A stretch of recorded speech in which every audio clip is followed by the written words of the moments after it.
Good day, this is Professor Will, CBMD PhD. Today's Monday, June 8th, 2020.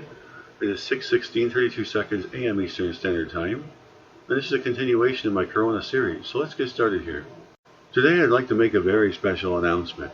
I'm going on my 36-year anniversary of studying encyclopedia, infectious disease, bioinformatics, microbiology, pathophysiology, biophysics, computer science and computer engineering, and much more. New identification of genetic basis of COVID-19 susceptibility will aid treatment. Date June 6, 2020. Source European Society of Human Genetics. Summary. Italian researchers have been able to identify the genetic basis of susceptibility to COVID-19 infection, and also to the possibility of contracting a more severe form of the disease. This has important implications for treatment and drug development. The clinical presentation of COVID-19 varies from patient to patient, and understanding individual genetic susceptibility to the disease is therefore vital to prognosis, prevention, and the development of new treatment. For the first time, Italian scientists have been able to identify the genetic and molecular basis of this susceptibility to infection, as well as the possibility of contracting a more severe form of the disease. The research will be presented to the 53rd Annual Conference of the European Society of Human Genetics, being held entirely online due to the COVID-19 pandemic today, Saturday. Using whole exome sequencing, WES, to study the first data from 130 COVID-19 patients from Siena and other Tuscan institutions, they were able to uncover a number of common susceptibility genes that were linked to a favorable or unfavorable outcome of infection. Searching for common genes in affected patients against a control group did not give statistically significant results, with the exception of a few genes. So the researchers decided to treat each patient as an independent case, following the example of autism spectrum disorder. In this way, we were able to identify for each patient an average of 3 pathogenic disease-causing mutations involved in susceptibility to COVID-19 infection. This result was not unexpected, since we already knew from studies of twins that COVID-19 has a strong genetic basis. Although presentation of COVID is different in each individual, this does not rule out the possibility of the same treatment being effective in many cases. The model we are proposing includes common genes, and our results point to some of them. For example, ACE2 remains one of the major targets. All our COVID patients have an intact ACE2 protein, and the biological pathway involving this gene remains a major focus for drug development. ACE2 is an enzyme attached to the outer surface of several organs, including the lungs, that lowers blood pressure. It serves as the entry point for some coronaviruses, including COVID-19. These results will have significant implications for health and healthcare policy. Understanding the genetic profile of patients may allow the repurposing of existing medicines for specific therapeutic approaches against COVID-19, as well as speeding the development of new antiviral drugs. Being able to identify patients susceptible to severe pneumonia and their responsiveness to specific drugs will allow rapid public health treatment intervention. And future research will be aided, too, by the development of COVID biobank accessible to academic and industry partners. Researchers will now analyze a further 2,000 samples from other Italian regions, specifically from 35 Italian hospitals belonging to the Gen COVID project. Our data, although preliminary, are promising, and now we plan to validate them in a wider population. Going beyond our specific results, the outcome of our study underlines the need for a new method to fully access the basis of one of the more complex genetic traits with an environmental causation of virus with a high rate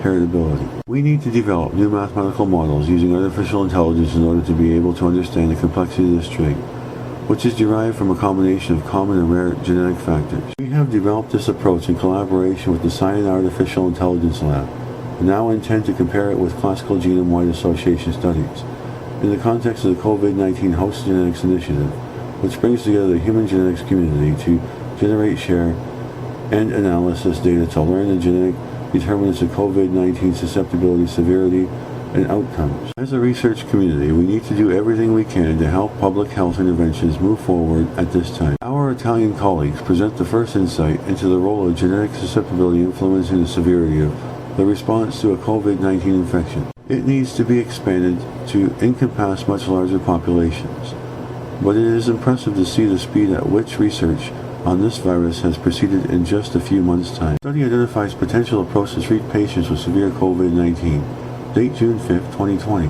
Source: NIH National Cancer Institute. Summary: Early data from a clinical study suggests that blocking the Bruton tyrosine kinase BTK protein with the cancer drug acalabrutinib provided clinical benefit to a small group of patients with severe COVID-19. Researchers observed that the off-label use of the cancer drug acalabrutinib, a BTK inhibitor that is approved to treat severe blood cancers, was associated with the reduced respiratory distress and a reduction in the overreactive immune response in most of the treated patients. These findings should not be considered clinical advice, but are being shared to assist the public health response to COVID-19. While BTK inhibitors are approved to treat certain cancers, they are not approved as a treatment for COVID-19. This strategy must be tested in a randomized controlled clinical trial in order to understand the best and safest treatment options for patients with severe COVID-19. BTK protein plays an important role in the normal immune system, including in macrophages, a type of innate immune cell that can cause inflammation by producing proteins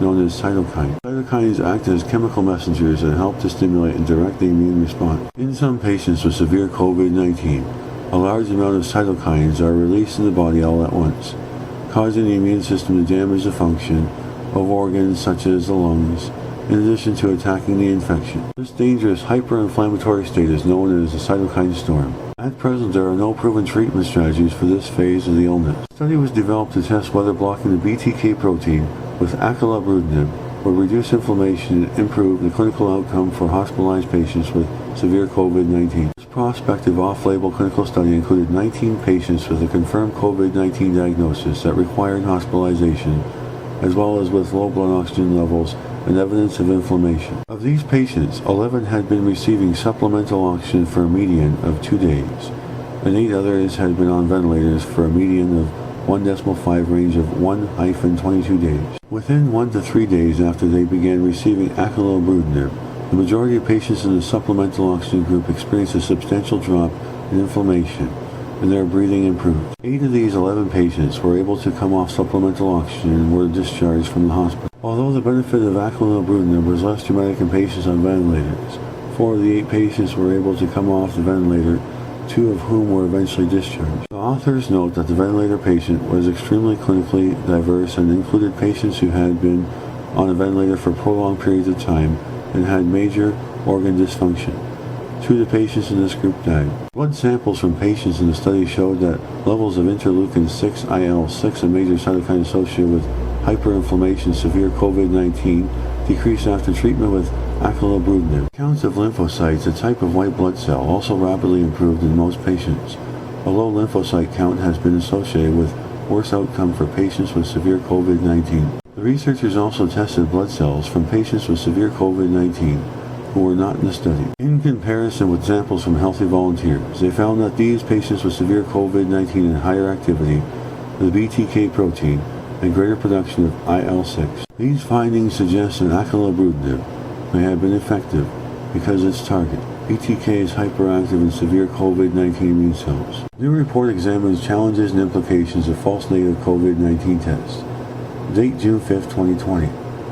Source: the Geisel School of Medicine at Dartmouth. Summary: in a new paper, researchers discuss challenges and implications related to false negative diagnostic tests for SARS-CoV-2 infection. As communities across the U.S. have struggled to cope with the effects of COVID-19 pandemic, many have focused on the lack of widespread testing as a major barrier to safely reopening the country. As progress has been made on this front, concern has shifted to testing accuracy, predominantly with antibody tests, which are designed to identify prior infection. But according to a new Dartmouth-led paper published in the New England Journal of Medicine, more emphasis should be placed on addressing the inaccuracy of diagnostic tests, which play a key role in containing the pandemic. Diagnostic tests typically involving a nasopharyngeal swab can be inaccurate in 2 ways. A false positive result mistakenly labels a person infected, with consequences including unnecessary quarantine and contact tracing. False negative results are far more consequential, because infected persons who might be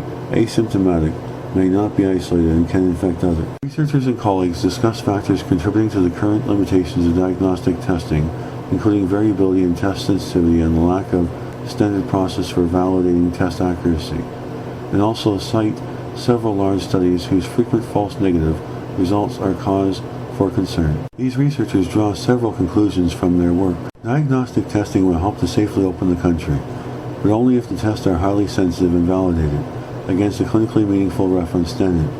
Otherwise, we cannot confidently declare people uninfected. The FDA should also ensure that test manufacturers provide details of their tests, clinically sensitivity, and specifically at the time of market authorization. Tests without such information will have less relevance to patient care. Measuring the sensitivity of tests in asymptomatic people is an urgent priority. A negative result on even a highly sensitive test cannot rule out infection. It's a protest probability. An estimate before testing of a person's chance of being infected is high, so clinicians shouldn't trust unexpected negative results. This estimate might depend on how common COVID-19 is where a person lives, their exposure history, and symptoms. Good day, this is Professor Will, CBMD PhD on infectious disease, bioinformatics, microbiology, computer science, and computer engineering. Well, hope you enjoyed listening. Until next time, have a great day.